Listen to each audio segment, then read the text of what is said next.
In the multifaceted landscape of human emotions, there exists a unique kind of love rarely spoken aloud, yet lived daily in an elusive silence through the subtlest gestures, profound gazes, and even a palpable absence.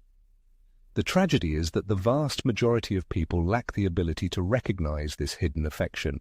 Worse still, there's a risk of mistaking such love for mere loneliness, or, even more dramatically, of being the object of deep feelings right now, completely unaware.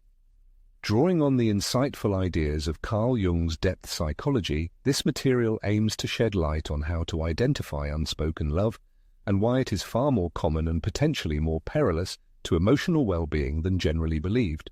By ignoring these subtle yet powerful signs, one risks missing something authentic and profound.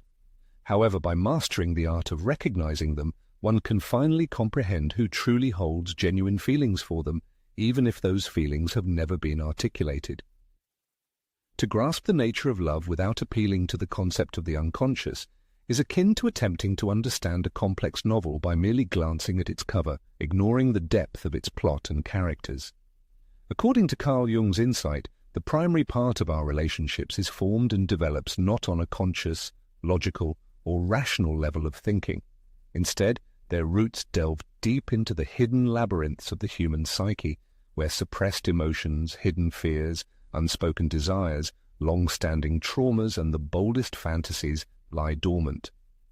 When a person harbors strong feelings for someone but is unable to express them in words, it is not always merely a manifestation of shyness or insecurity.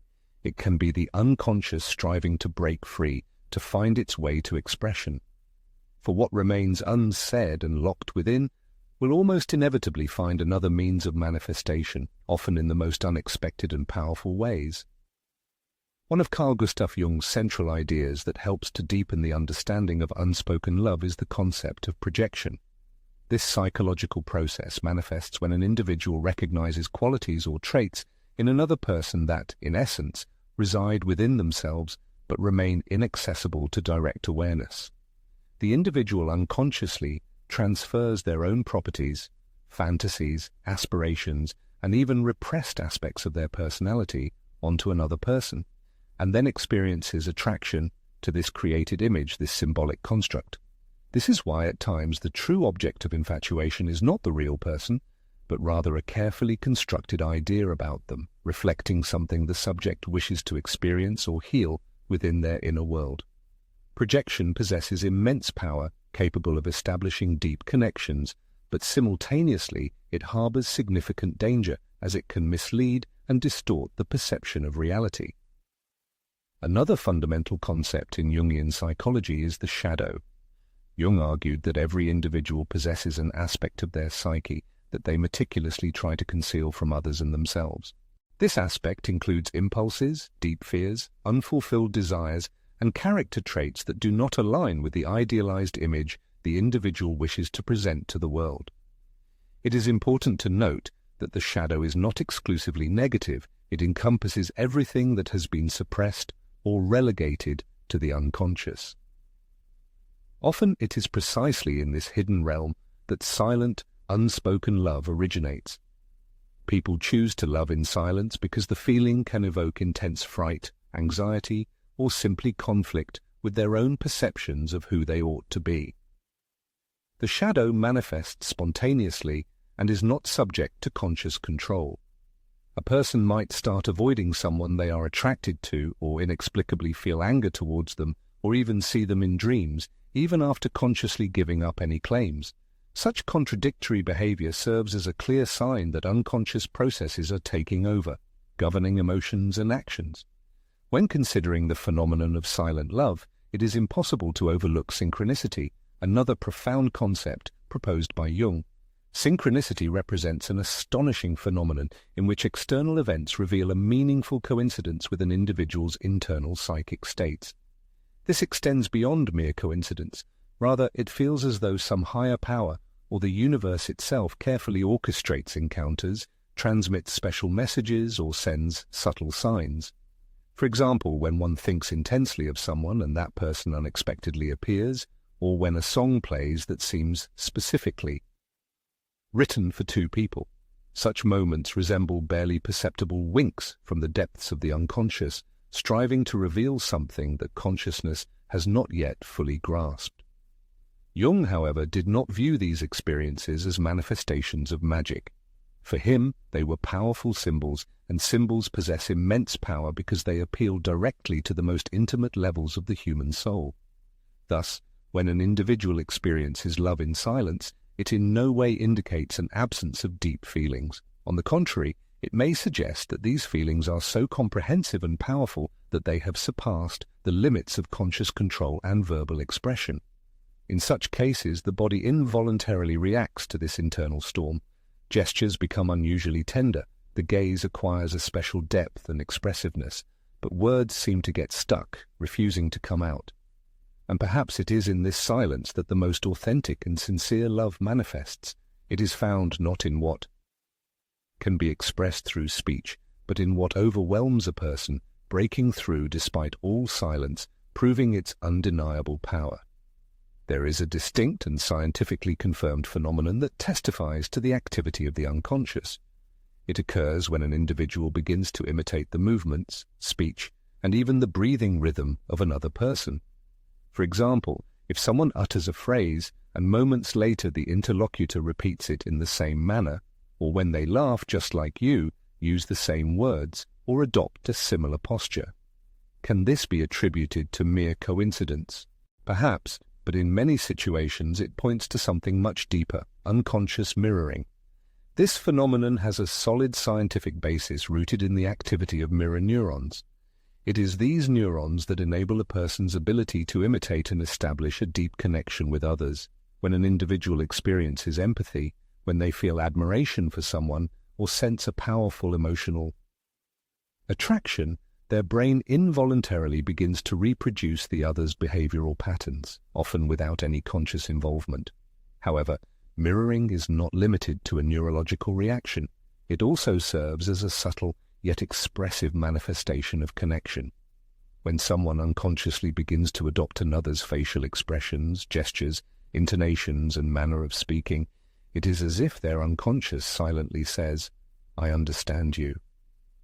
It is a kind of unheard attempt to establish contact, to achieve complete synchronization.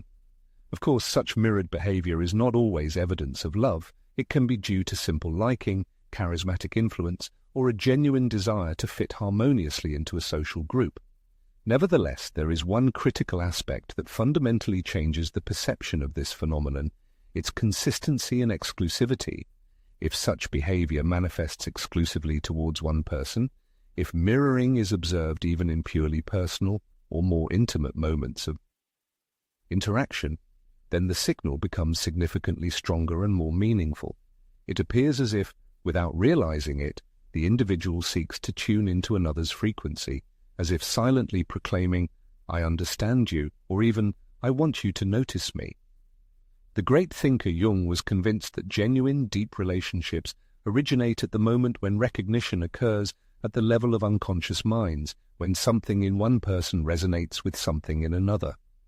Mirroring, in his view, is one of those fundamental paths to this recognition.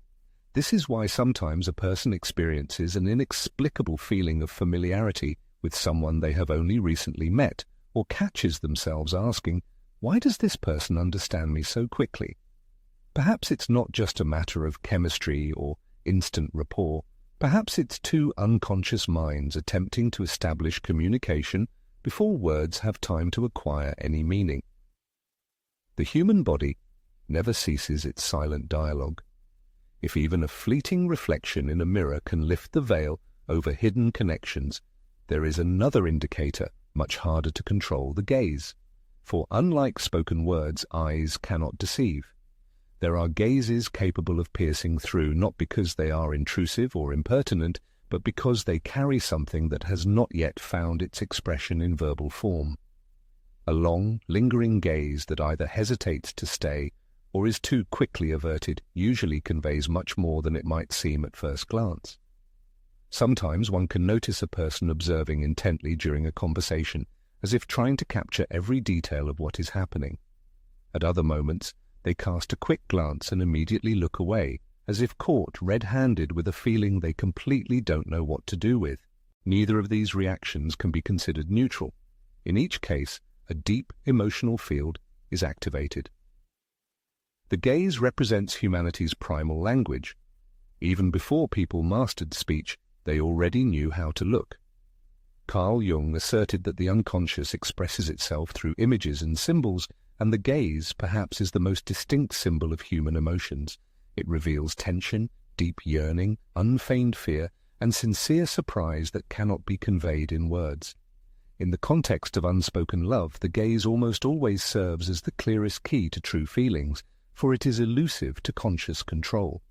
One can restrain a spoken word, but it is impossible to hide the sparkle, the insistent fixation, or the nervousness that manifests in the eyes. The meaning of a gaze extends far beyond its simple intensity. Indeed, some gazes quietly whisper, "I care about you," while others barely audibly utter, "I don't know what to do with what I feel." Some carry a restrained desire, while others look as if they have given up, but inwardly have not retreated. However, caution must be exercised. Not every intense gaze is undeniable proof of love. Sometimes eyes tend to idealize, to project one's own ideas, transforming another person into a character in a personal story, and this can be dangerous. To love in silence does not mean writing a movie in which the other person does not even suspect they have been cast in the leading role. Thus, a gaze can be either a true connection or merely a fantasy, and the key difference lies in presence. If, even in silence, the person is truly present, attentive in body and soul, perhaps something real is happening that has not yet been clothed in words, but is already manifesting in the invisible. When the gaze and accompanying gestures align, another sign appears, so subtle it's almost imperceptible. It's that special memory that retains not the obvious, but something someone didn't even remember saying. For instance, a person once casually mentioned they prefer coffee without sugar, and a few days later they are served exactly that. Or they almost fleetingly mentioned a childhood book, and suddenly an old edition of that work appears. These gestures are not random, they reveal deep emotional attention. Remembering such details is a clear sign that someone is emotionally involved, because the brain stores what the heart deems important. And when someone remembers what was said, even the most insignificant details, it is because in some way the other person occupies a certain place within them. However, the essence of the matter is not just impeccable memory, it goes much deeper. It's about a peculiar emotional perception that transcends mere assimilation of information and moves into the realm of deep human connection. Such a person does not simply listen to the interlocutor's words, they fully absorb their true essence, their inner world. Of course, not every demonstrated gesture of care unequivocally signifies love. Some individuals possess innate thoughtfulness, while others consciously develop people-pleasing skills and use such manifestations to quickly form a seeming intimacy. This is why context plays a crucial role.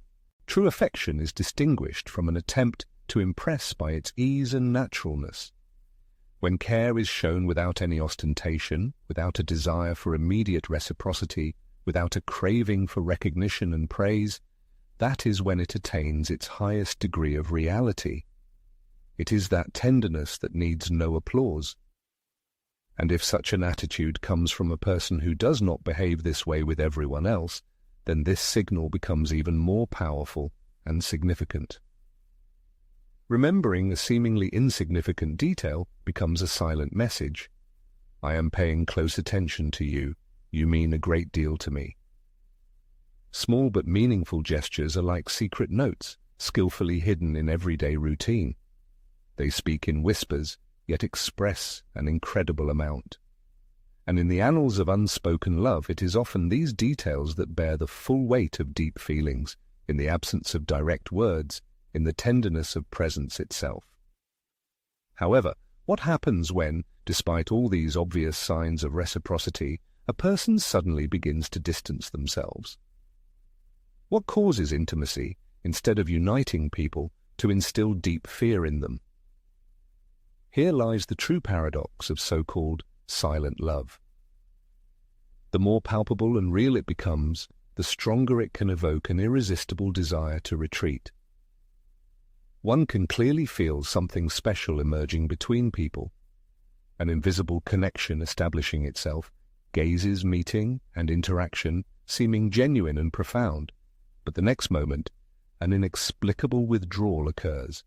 There are no quarrels or explanations, just a palpable distance. The person becomes cold, may disappear for several days, exhibits increasing detachment, acting more rationally and unemotionally.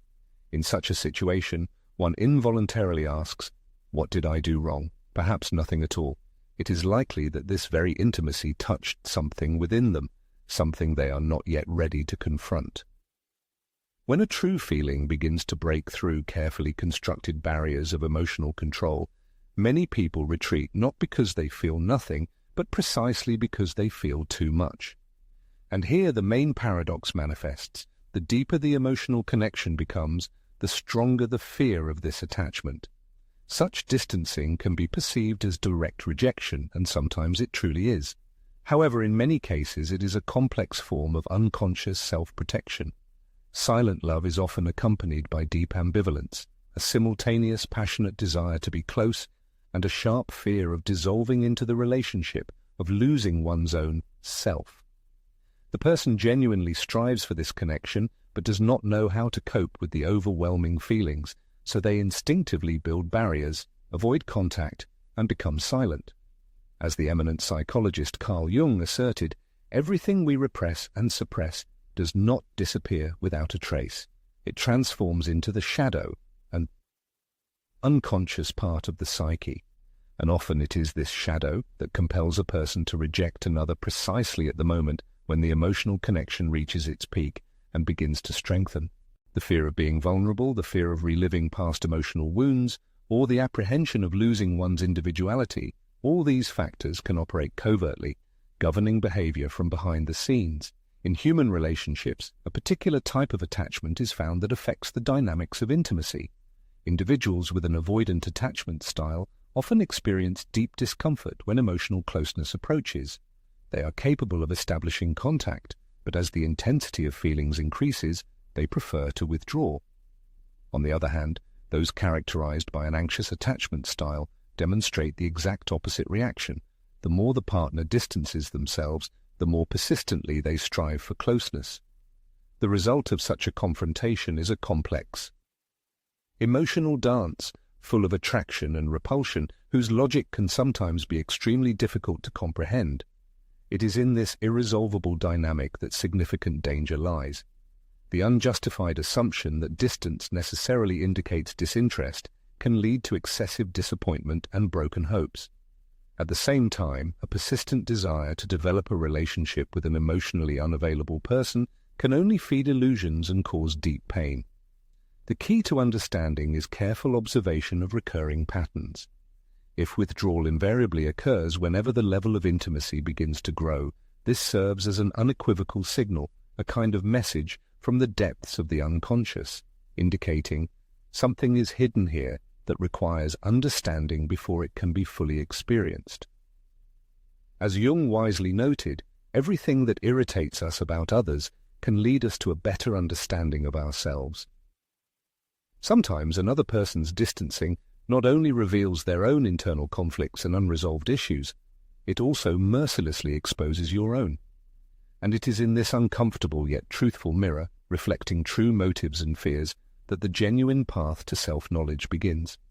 Nevertheless, even across a significant distance, something important maintains its presence. This manifests in subtle gestures that continue to speak eloquently without a single word.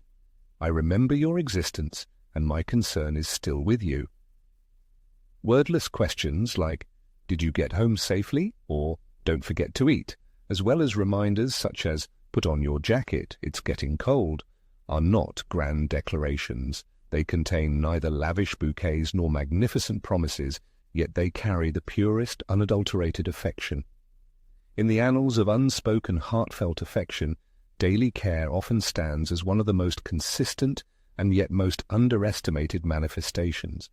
Some individuals are unable to say, "I like you," but they demonstrate it daily through small actions. They attentively notice your state, offer help without being asked, observe your moments of silence, and somehow strive to be near without invading personal space. This particular kind of affection is not imposed. It offers its support delicately without grand displays, but is invariably present. It is this invisible presence that brings a sense of ease, creates a feeling of security, and genuinely cares for the well-being of another person, expecting nothing in return. However, there is a crucial nuance here. Not every manifestation of care stems from genuine affection. Sometimes a caring gesture can conceal an emotional need, an attempt to become indispensable to feel one's own worth. This is a subtle but important distinction between care born of sincere affection and care aimed at gaining acceptance. True care demands nothing in return. It does not seek to control, does not smother with attention, does not seek reward. It merely observes, embraces with its support, offers help, and respectfully treats the other's personal space. When someone demonstrates such unwavering care, without demanding heightened attention or expecting approval, it is quite possible that an unspoken yet deeply lived affection already exists. In an era dominated by loud declarations about relationships and instant superficial attachments, the value of small gestures remains underestimated. But in the quiet harbor of daily care resides the kind of affection that needs no proof and simply continues to be.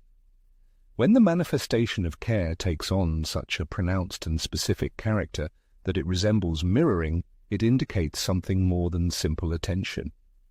In such cases, the person is not merely showing care.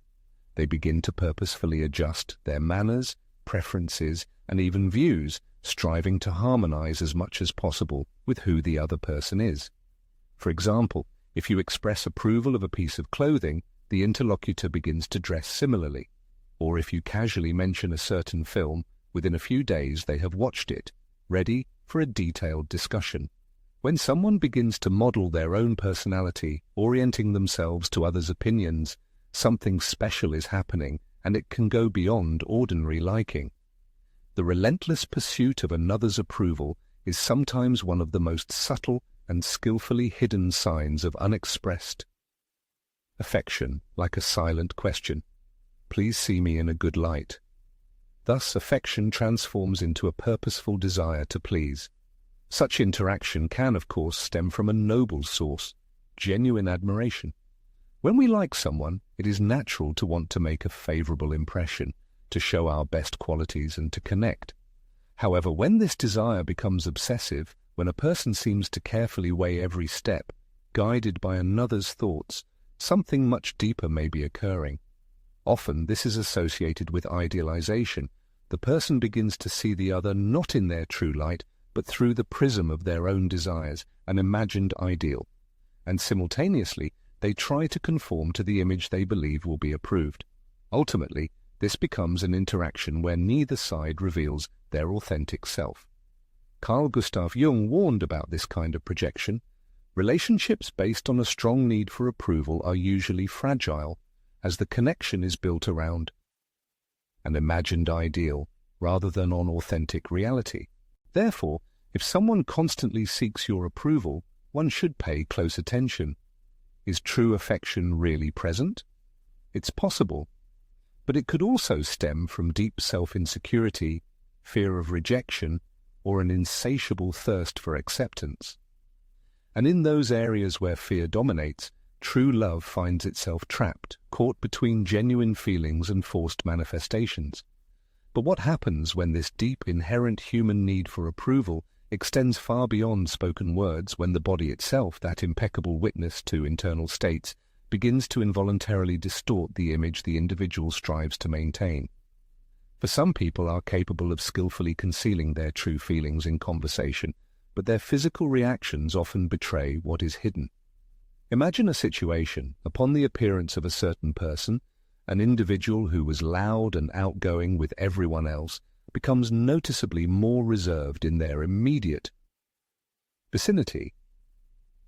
Or someone who felt completely relaxed in a group suddenly freezes when that presence emerges. Such a change, though subtle in nature, is always palpable. The energy shifts, and habitual behavior undergoes a noticeable reconfiguration. This transformation in behavior is one of the most common and, crucially, most involuntary signs of a hidden emotion. It is never a planned action, it is a natural reaction of the body to someone's presence.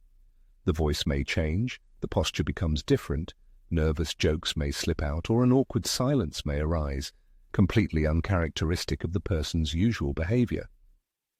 Carl Jung, the eminent thinker, spoke of the persona, the social mask people wear to seamlessly integrate into the world around them. Everyone possesses this persona. It isn't inherently false, but serves a crucial functional role. However, when an individual begins to experience deep feelings for someone, the persona falters and the shadow surfaces. In such moments, a person becomes significantly more vulnerable, acutely aware of how they are perceived. Their usual spontaneity transforms into heightened self-consciousness. This profound shift in behavior can convey far more than 1,000 spoken words. It's as if the mere presence of the other person triggers an internal state of emotional anxiety, almost as if the individual unconsciously strives to present themselves in the best possible light without even realizing this inner motivation. It is important to note that a change in someone's behavior isn't always an undeniable sign of deep affection. Sometimes it can be a manifestation of social discomfort, shyness, or general self-doubt. The key to understanding lies in comparison. One should ask whether the person exhibits similar behavior towards everyone, or if it is directed exclusively at you. When such a change is exclusive, it indicates that something deeper has been touched. This could be admiration, strong attraction, fear of vulnerability, or even a complex mix of these feelings. After all, silent love often expresses itself precisely because a person simply doesn't know how to handle their emotions. Amidst this internal emotional turmoil, the body begins to speak for itself. It might flinch, retreat, open up, or, conversely, protect itself. Those around notice. They may not always be able to explain what exactly is happening, but they sense it intuitively.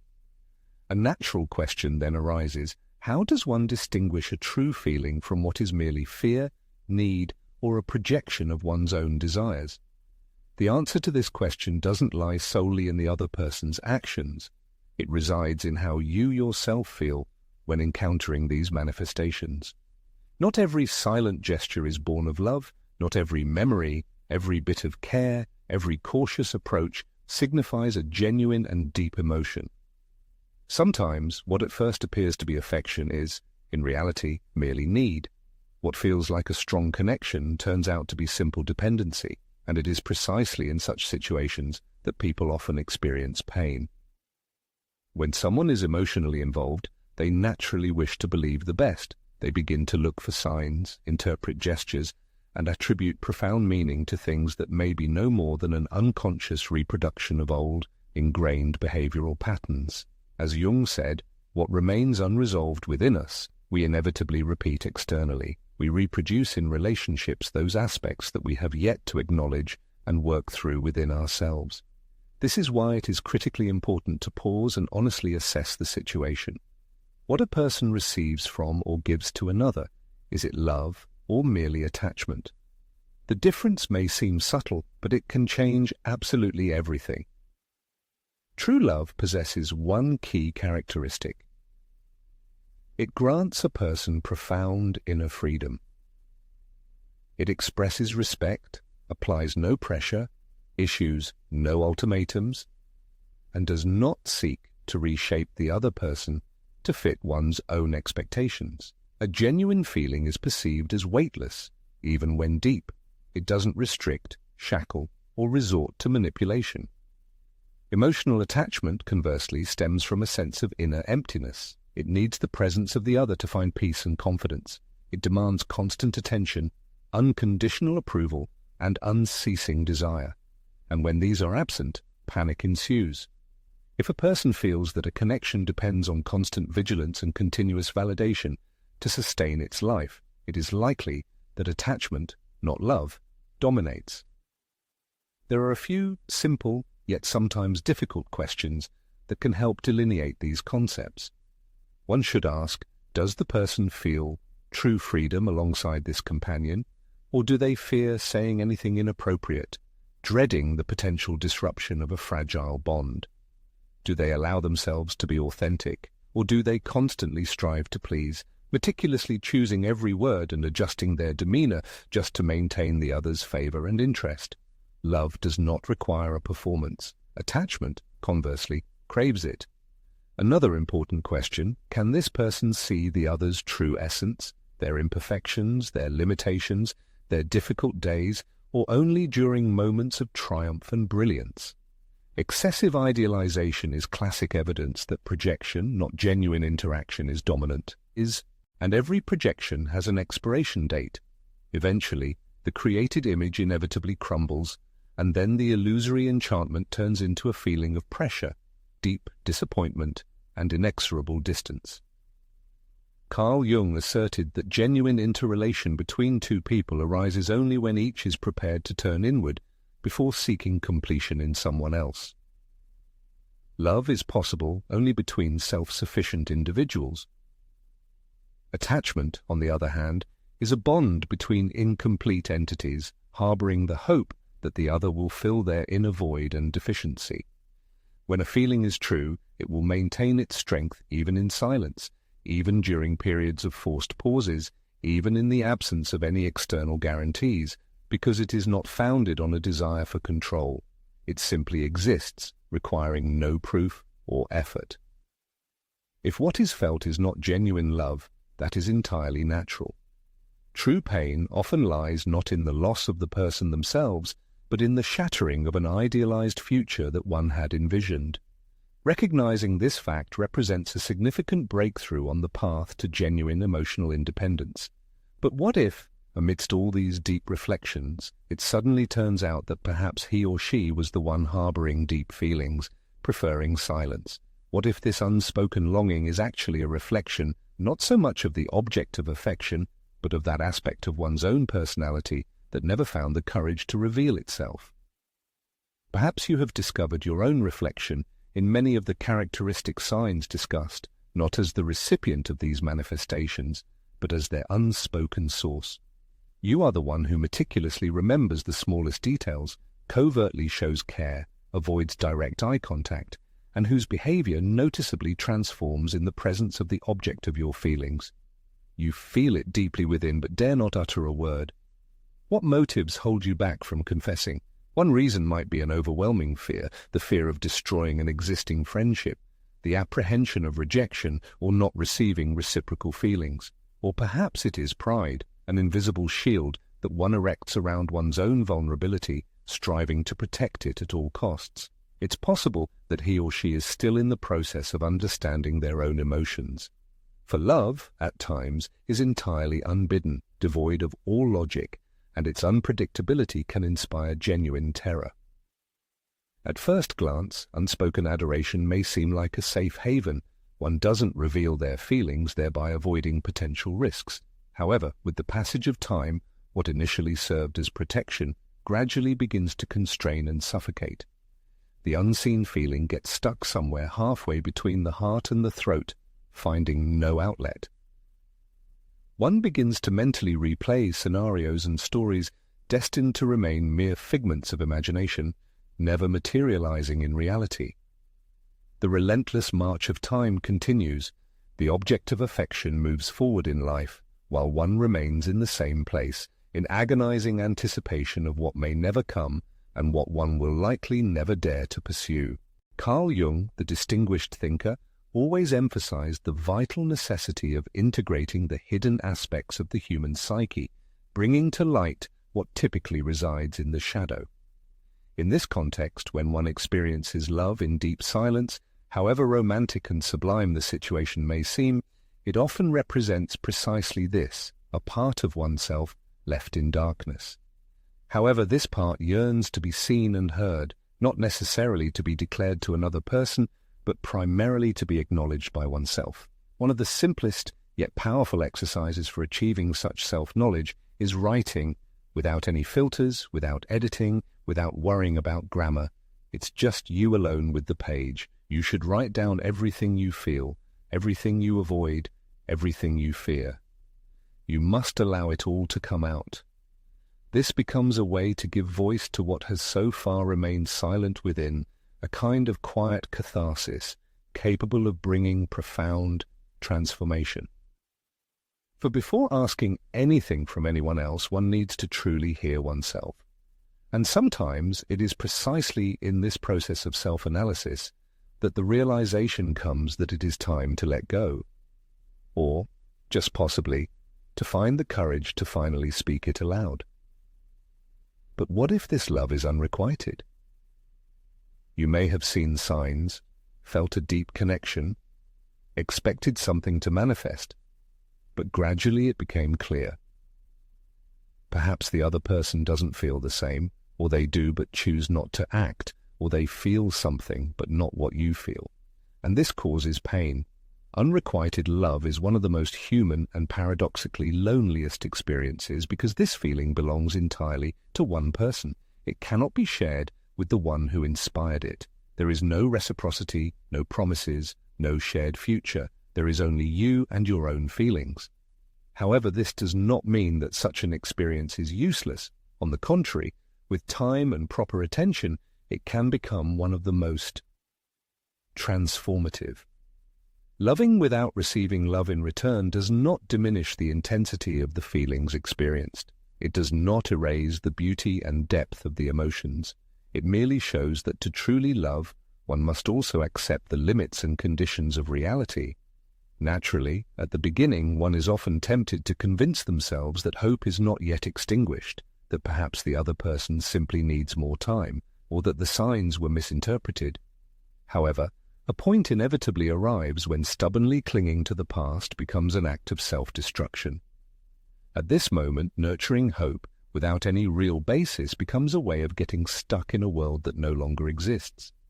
The true path to progress lies not in denying one's feelings, but in giving them an entirely new meaning. You are capable of genuinely loving someone and yet finding the strength to let them go, because love does not have to cease for one to move forward. It simply needs to find a different dwelling within the soul, transforming from a yearning expectation into a valuable life lesson.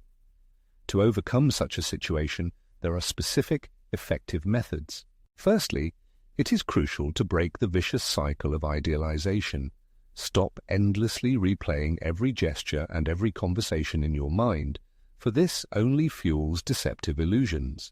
Secondly, you should direct your energy to the tangible present, to the people around you, to current projects, and to your own progress. Thirdly, it is necessary to allow yourself to feel the full spectrum of emotions, cry, express your thoughts in writing, speak your feelings aloud.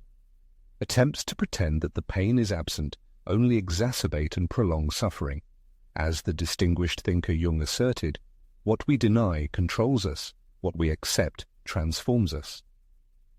It is the acceptance and acknowledgement of pain that becomes the first and most crucial step towards stripping it of its powerful grip.